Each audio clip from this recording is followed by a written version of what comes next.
great founders, amazing VCs, and people connected to the startup ecosystem to ensure that you get true thought leadership.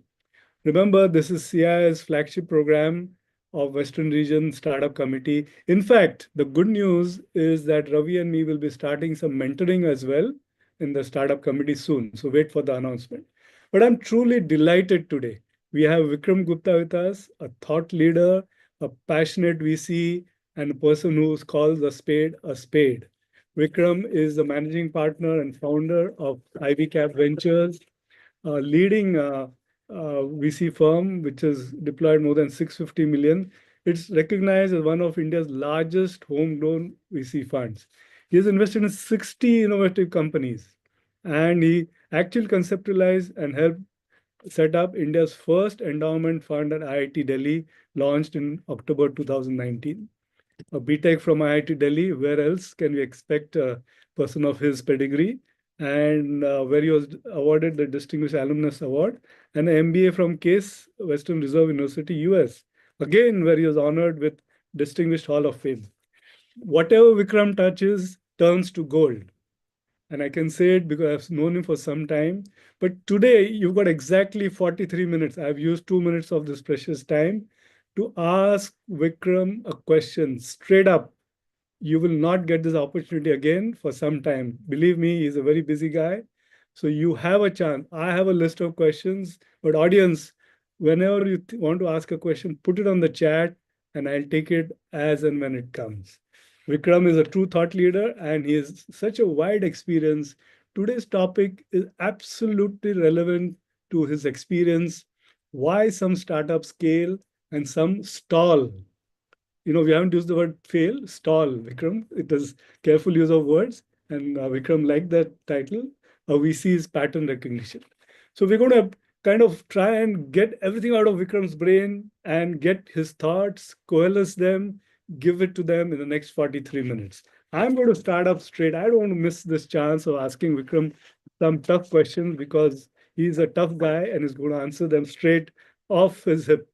Vikram, first one, pattern recognition. It's such a law, kind of a maybe can be encapsulated or in open-ended word. How much of a startup recognition, startup success is actually pattern? How much is timing and luck? Rest as wisdom. So first of all, Nina, thank you so much for having me in this podcast. Really appreciate it. It's a great opportunity. And talking to you always is great fun and always learn from you as well. And I think the number of startups you've done and you've seen and the successes and stalls you might have also seen. Of course, there's so much to learn from you as well. So Thank you. thanks a Thank you. lot for the kind words as well. So yeah, so I think to answer your question, um, you know, of course, there is when you look at lots of startups every day and every week, every month, uh, from an investor's perspective, it becomes, of course, quite a bit of number game, right? So when you are deploying from a fund, and typically what kind of investments you would be doing, how much capital you'll be deploying per company.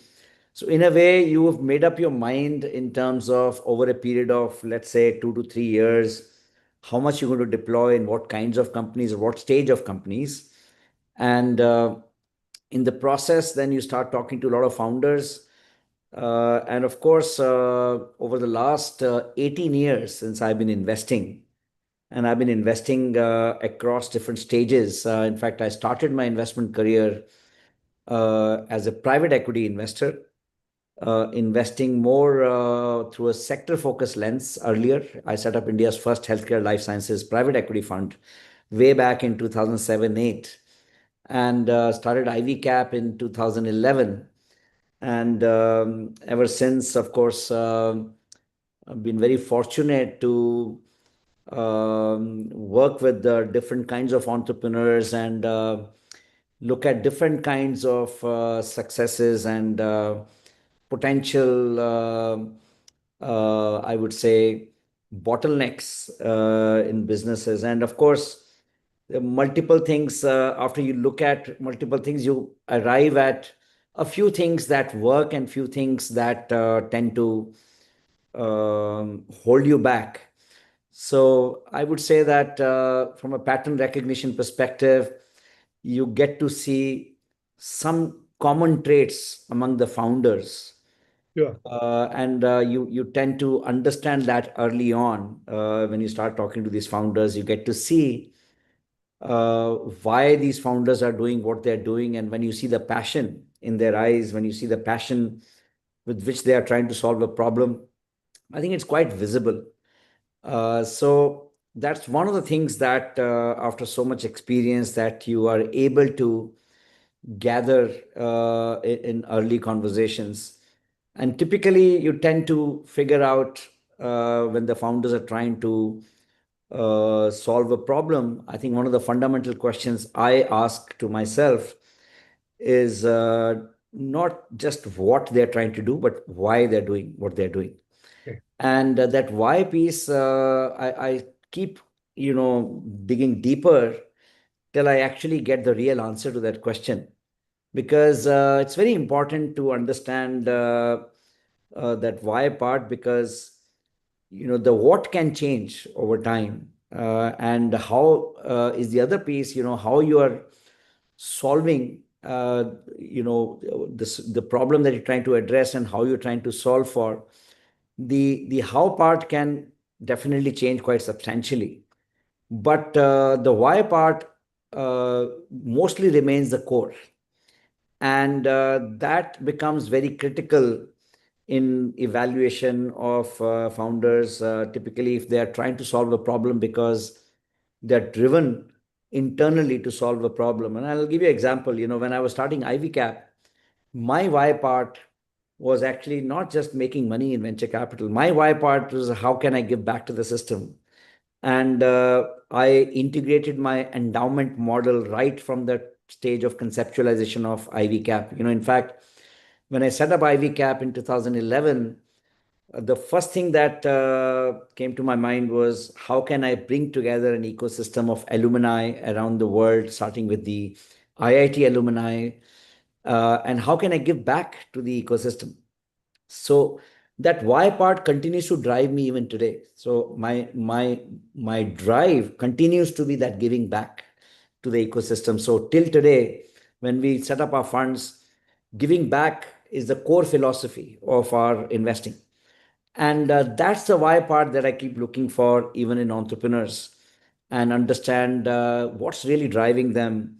Is it solving that particular problem? Is it solving a different kind of a problem, or is it something else which is driving them? And I think once you understand that piece, then it becomes much easier to join hands in the journey.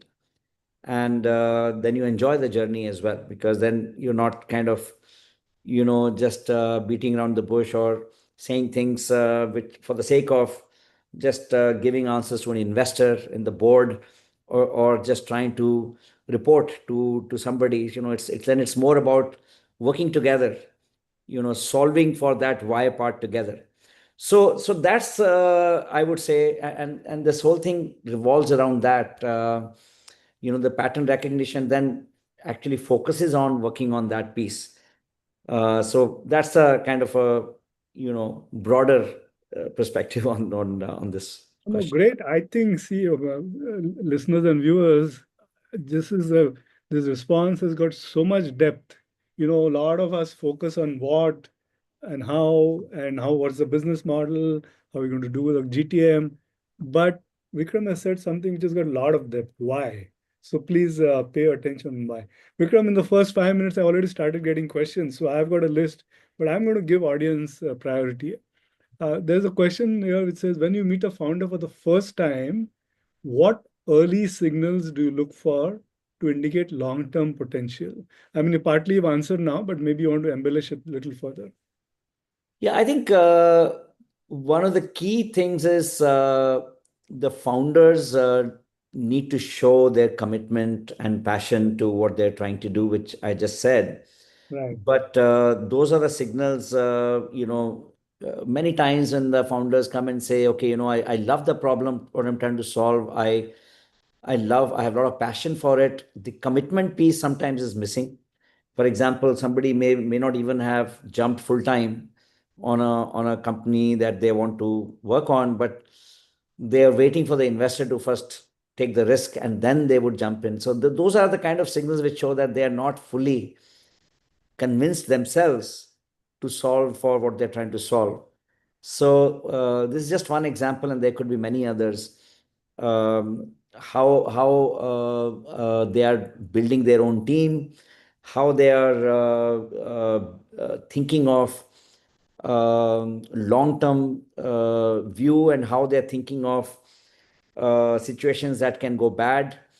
And many such things, again boils down to the why part. It actually keeps focusing on it keeps driving towards why they're doing it, and that eventually all the questions lead towards that particular motivation. So all the indications that I look for are basically to get the answer to that question.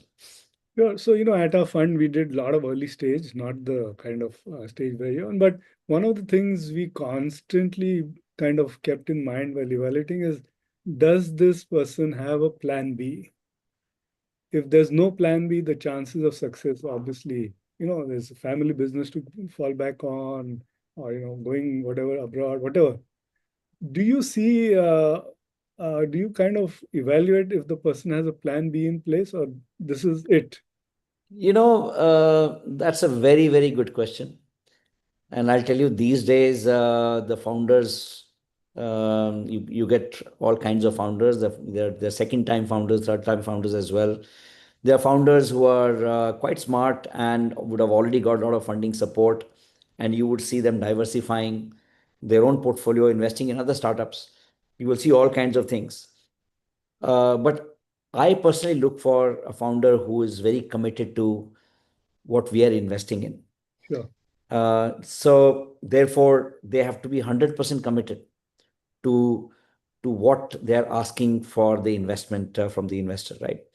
So from that perspective, I don't I don't want them to think of plan B, even though obviously there has to be some level of maturity and practical view about it, in terms of what if nothing works out. Would they still be wanting to solve for the same problem, or would they do something else? So those questions do come up. But again, this again goes back to the same thing. If they're doing it for the right reason, even the startup doesn't succeed, something inside them would still be wanting them to do the thing to solve for that problem that they're trying to solve for. So even if they don't see the timing is right, or if they don't get the support at the right time, or not from the right people, eventually that passion driving them shows.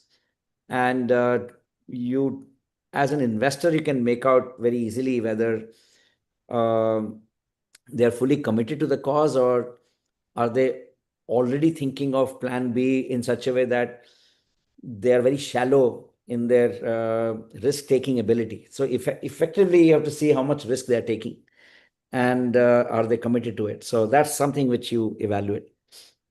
So one more question from audience is, are there any myths about scaling that founders often believe but are actually misleading? Yeah, I think many times people talk about um, MRRs and translating them into ARRs. And, uh, sometimes the investors also don't fully understand the businesses. And those MRRs translating to ARRs can be very misleading, especially if it's a short period of performance. And I think reading those numbers can be very, very tricky uh, for various reasons. The business may be cyclical, as an example, or there could be some early successes, maybe coming from a single client, So there's too much risk concentration in a single client, for example, and that single client might be just testing it and may not necessarily stay for long. So there could be certain misconceptions like those where you try to build or show that, look, I mean, you are really taking off very well.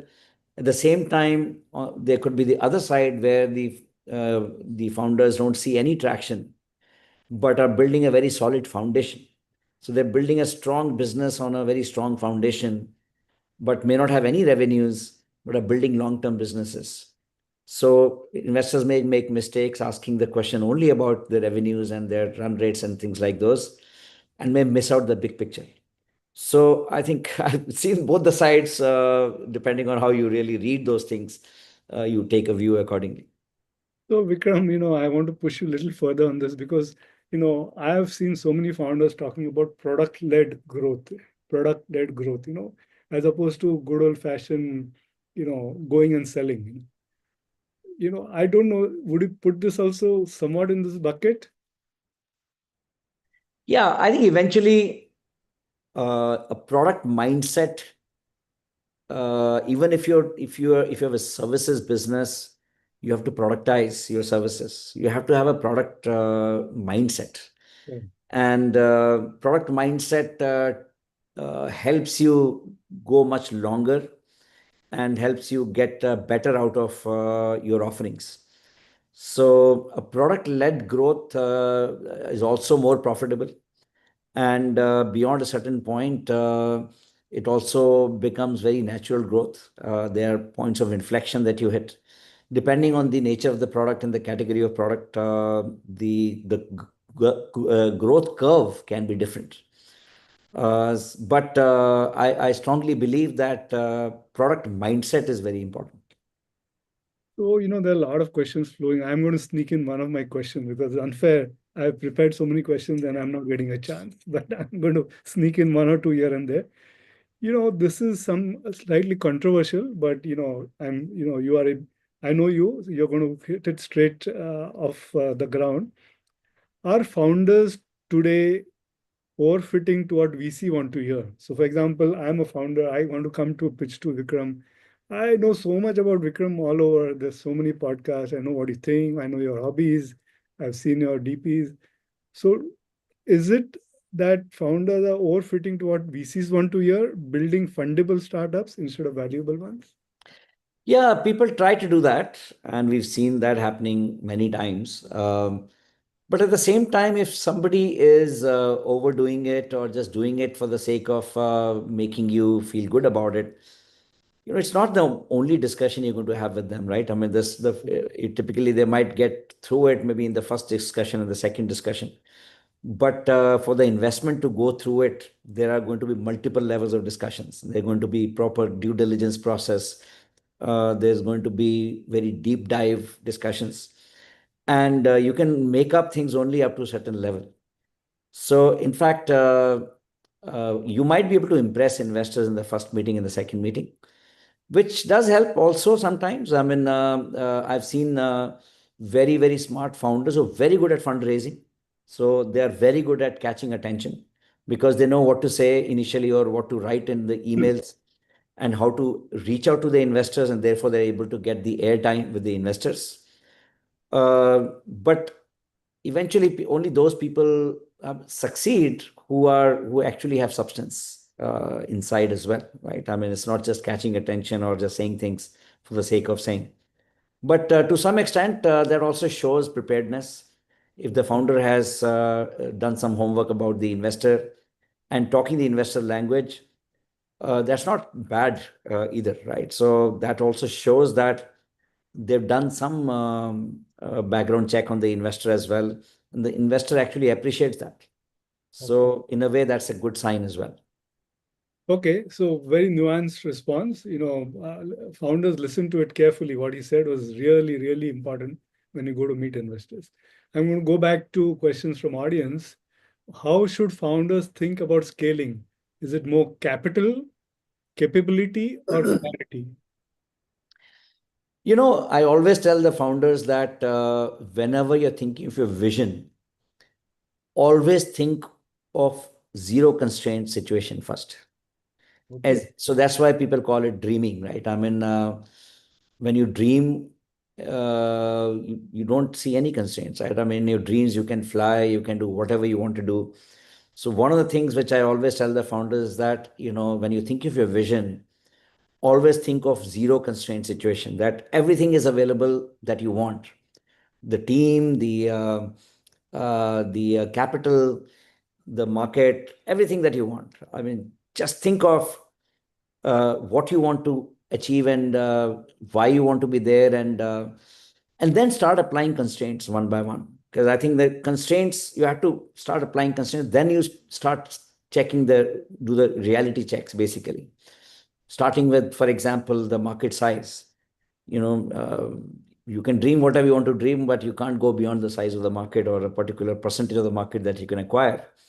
Similarly, you can dream whatever you want to dream, even if $1 billion was available to you as funding, you may not get beyond a certain point. Same thing with you may dream whatever you want to dream if you don't have, uh, even if you have a certain size of team. So effectively, you have to start putting constraints once you have thought about a zero constraint situation, start applying constraints after that, and then arrive at the funding required and the support required from that there, rather than the other way around. Now, I've seen what founders do. Okay, I should be raising a $10 million round. How do I build a story which shows a $10 million raise? And then they build their dream accordingly, which actually becomes very visible during the discussions. That was it the dream that came first, or was it the fundraise quantum that came first? So I would still encourage the founders to follow the former approach, which is think big, dream big, without constraints. Start applying constraints based on whatever best you can think of, and then arrive at the support system that you need. And funding is only one of the supports that you would need. I think you've said such an interesting word, zero constraint. I think founders, please kind of imbibe this in you. This is experience talking. This is a person who has seen startups over multiple years. There's one more question from audience. How should founders prioritize between building product, acquiring customers, and raising funds?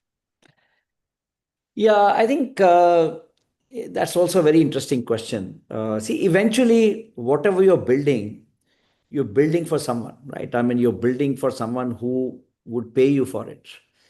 So I think the first and the foremost thing is actually understanding your customer, who you're building for, and whose problem are you solving, and what problem you're solving. So unless you are very close to it, whatever you build is going to be of no use. So I think if I were starting completely new something, I would spend a lot of time with the customer, doing a lot of research, talking to a lot of customers, understanding their problems, what they're getting today, how they're solving their problem, and what is it that they're not getting today. And that to me will give me a lot of insights into where the gaps really are.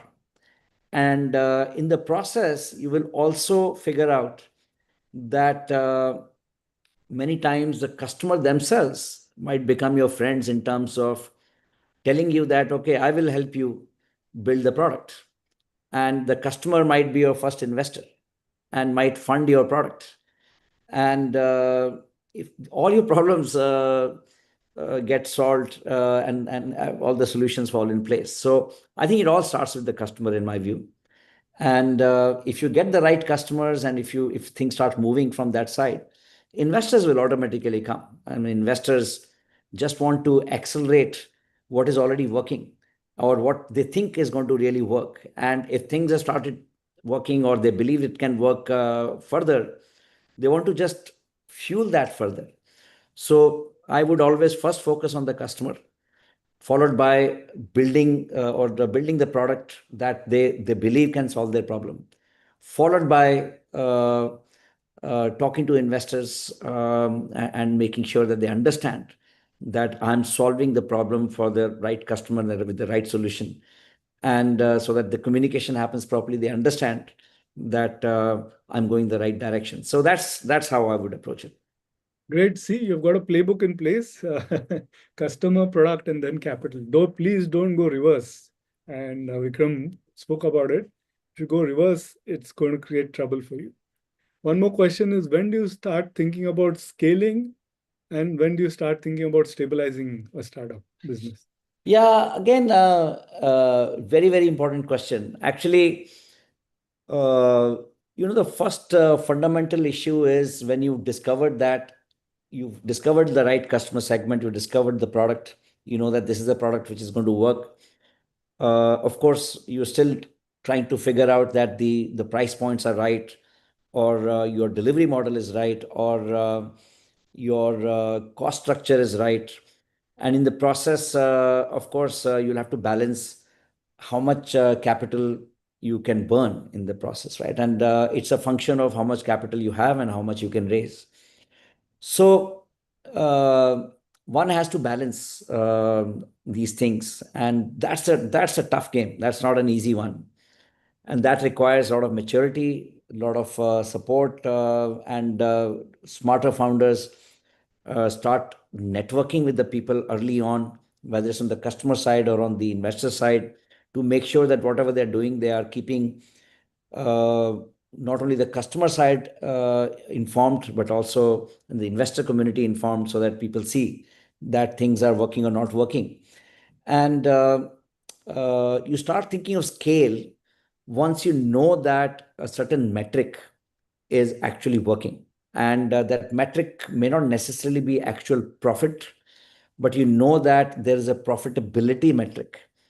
It could be based on certain gross margins, contribution margins, and certain spends in certain areas, your marketing spends, are they working in the right direction, and things like those. When you know certain metric has started working, that's when you start putting more conviction to that, and that's when you start thinking of scale.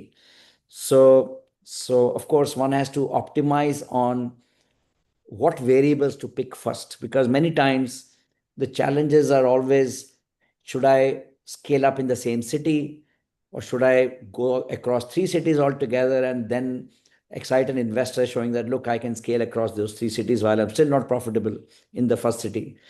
I would say that I would first try to optimize on the core metric and justify the product market fit, and the fit in terms of the profit metric.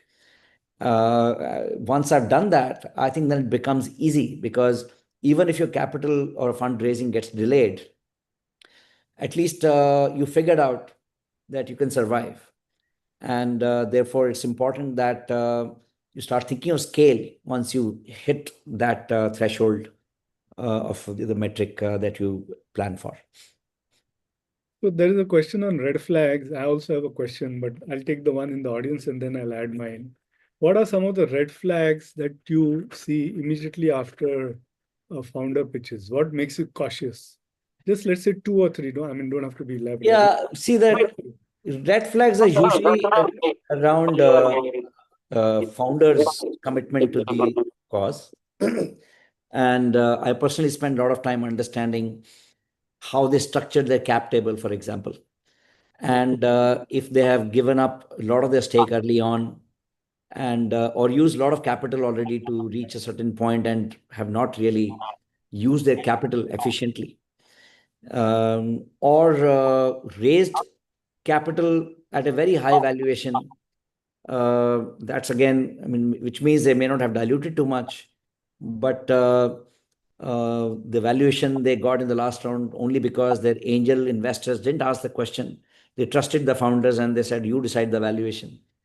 So in both the cases, when you overvalue or undervalue a company, it could be challenging. So that becomes a red flag in terms of how they structure their cap table. Then also look at how they build their team, how they define their roles and responsibilities. Of course, in early stages, uh, you have to play multiple roles, and the team dynamics starts showing very early on. So if there are two founders, three founders, how they are communicating with each other, how they structure things between each other, how they have uh, structured their roles and responsibilities. So things like those become very critical for us to evaluate. And of course, then one starts looking at deeper in terms of the product market fit. Is the product really working, not working? So those things fall in place, and accordingly, you take a call. I have a question on red flags, but you mentioned about founders. So maybe I want to push you a little bit on that in terms of pattern recognition. You've seen so many startups. So we have startup with a single founder. Sometimes we say, no, no, that's, you should have one more founder. Then we have startups with three founders. That is good and bad because, there's possibility of conflicts. So as a pattern, what is a good situation to be in? So, Ninad, this is something very interesting because earlier I used to say complete no to single founders. Yeah. And I've also said no to a team of seven founders, all with same equity in the company, all IIT IIM founders, uh, and with a great idea, brilliant idea. But seven founders, somehow I just couldn't understand the complexities of the roles and responsibilities that they were dividing amongst themselves. It was not very clear. The optimal is two to three founders. Okay. But very recently, I've started investing in single founders as well. Snitch is a single founder. Okay. Um and it's really shown how a single founder can take something which comes across as a very crowded space idea into something which is created as very unique and executed extremely well. So I've also learned over time that as long as the single founder has built a very solid second layer with the right structures, right incentive models, and has the right mindset to understand the risk of a single founder and therefore build the right backups. As long as those things are in place, then you would invest in the single founder. But of course, as I said, two to three founders otherwise seems to be an ideal situation. So I'm going to go off our topic a little bit because, as you know, it's getting interesting. Sam Altman has said that we will see a single person unicorn. Uh, Now, coming back to your kind of acceptance that yes, single founders are not necessarily bad. Uh, so he's gone the other extreme, saying we're going to see a single person unicorn soon. What are your views on that? I think Sam Altman saying this, one can totally believe it, given the fact that AI is doing almost everybody's jobs now. And, I also heard of this AI app raised $10 million on its own without even a single person founder there. If one can see a situation like that, then a single founder, a single person team unicorn is also possible because you may be solving a problem which has never been solved before because the product itself is doing all the work. You may have created the product which is doing everything that needs to be done. And I wouldn't be surprised that uh, that happens sometime in the near future. The Okay. world is changing very fast, and especially any B2B startups where a lot depends on the product and the eventually, why do you need people? You need people to sell your product, then you need people to implement your product, and you need people to solve any customer issues, and then you need people to continue to grow your product and evolve their product on a roadmap.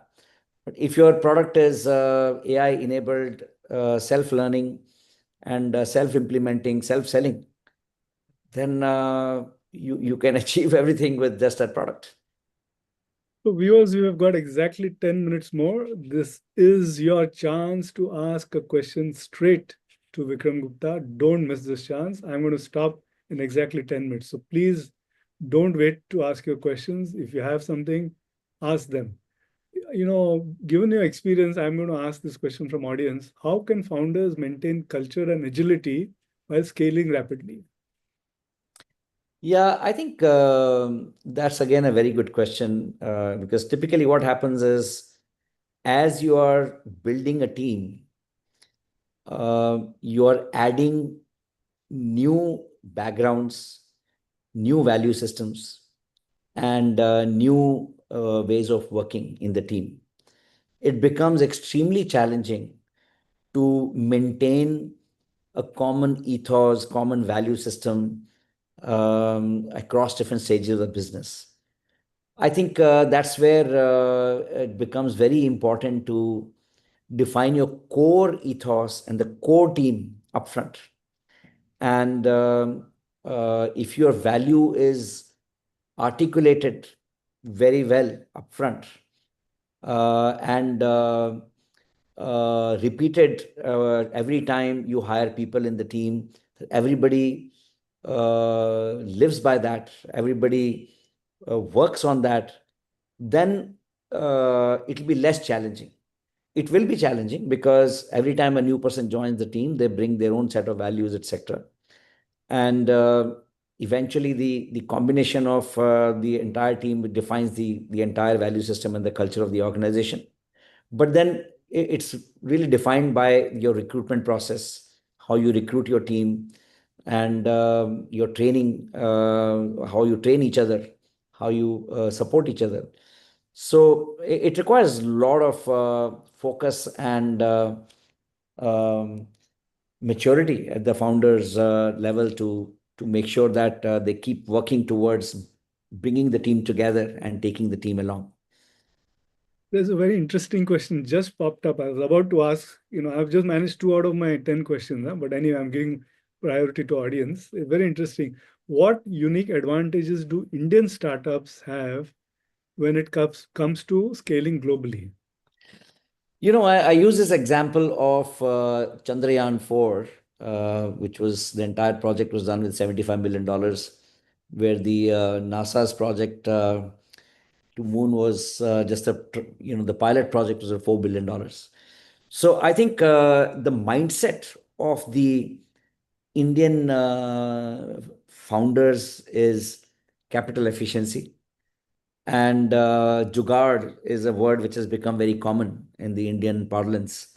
And we're always looking for methods to find better ways to solve a problem more efficiently at a much lesser cost, which I think will eventually become the winning formula for the Indian entrepreneurs. And I think we are seeing Indian entrepreneurs, even who are going and setting up in the US and in other geographies, they go with this mindset and therefore do much better than other founders, raise much lesser capital to reach the same level of outcome. So if you do an analysis of Indian founders working abroad, how much capital they would have raised to reach a unicorn status, you would see a difference of at least 50 to 60% on an average.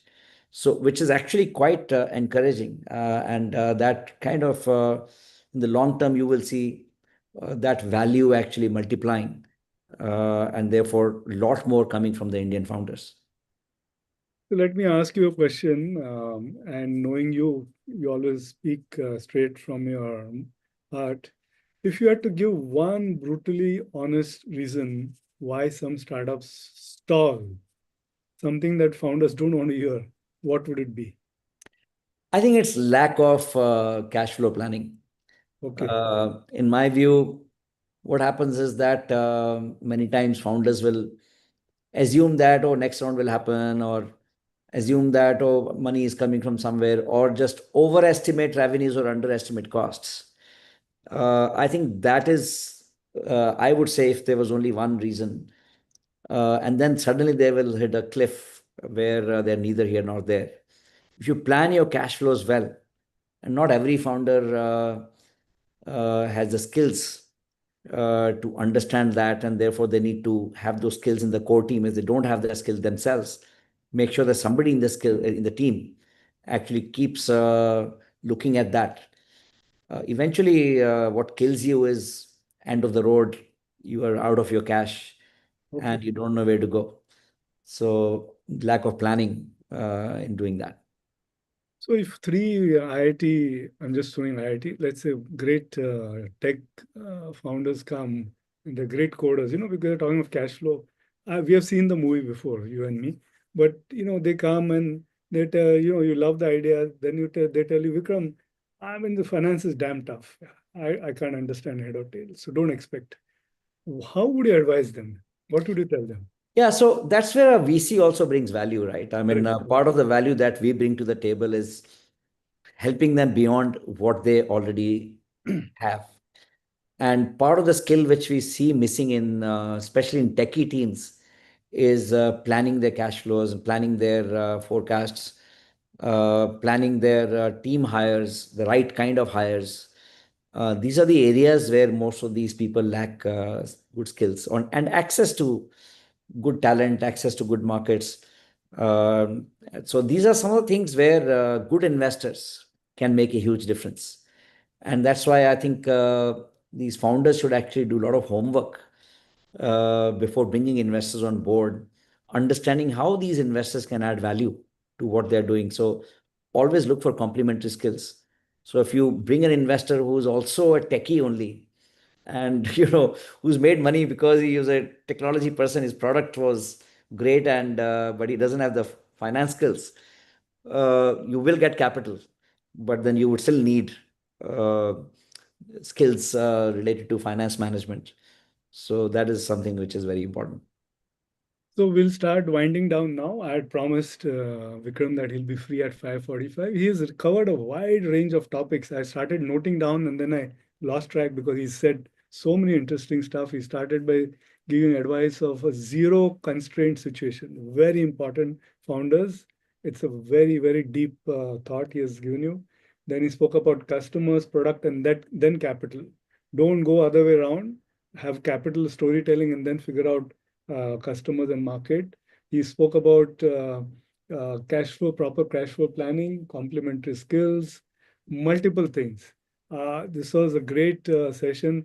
This will be available live or recorded on YouTube, and this link will be available. So if you want to share it with people who have not seen this live, they can always go on YouTube and see it. Vikram, I can't help but wind it down with a round of rapid fire. And, and please, indulge me for next 3 minutes. You have to just select one of the two. So let's have a bit of fun, in winding down. So I'll give two options. You have to just select one. You can't say neither, both. Okay. Okay. Founder or market, Founder. speed or discipline, Discipline. profitability or valuation, Profitability. conviction or consensus, uh, Conviction. pattern or outlier, Pattern. spreadsheet or gut.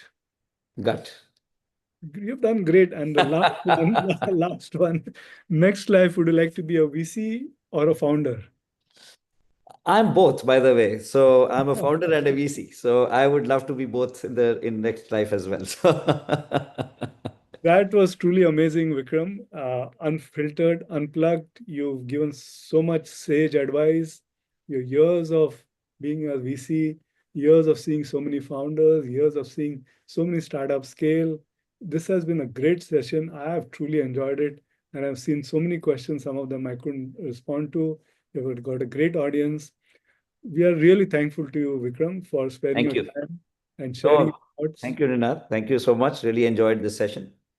Your 45 minutes will go a long way in helping founders because each of your responses had some deep thought to it. And that's the only thing I can expect from you, Vikram. And thank you again. Thank you for joining us. Thank you. Thank you so much. Thank you so much. Thank you. Okay.